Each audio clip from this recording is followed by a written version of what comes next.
யாராலும் புரிந்து கொள்ளப்படாதவன், பெரும் கூட்டத்தில் இருந்தும் தனித்துவமாக வெளியே வந்தவன், தன் வேதனைகளை யாரிடமும் பகிராமல் தன்னை தானே சுமந்தவன்.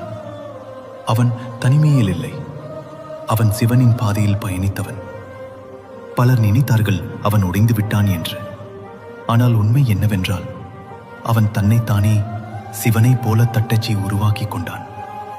தனியாக நடக்கிற பாதை எளிதல்ல. ஆனால் அந்த பாதையில் சுழன்றவனின் ஒவ்வொரு உளிரும் சிவனின் காதுகளில் ஒலிக்கிறது. யாரும் துணையாக இல்லாத போது சிவன் தான் உன்னுடன் பயணிக்க ஆரம்பிக்கிறார். ஒவ்வொரு பிழையும் ஒவ்வொரு வழியும் ஒரு செய்தியாக மாறுகிறது. இனி உனக்கு தேவை கூட்டமல்ல, சிவனின் நிழலில் முன்னேறுவதுதான். நீ ஒருவனாக இருக்கிறாய் என்பதற்காக கவலைப்படாதே. அந்த தனிமையே சிவனின் அழைப்பு.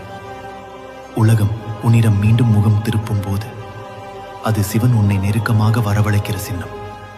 வளைந்து விடாதே, நின்று போகாதே. ஏனென்றால் நீ அந்த வழியில் செல்கிறாய்.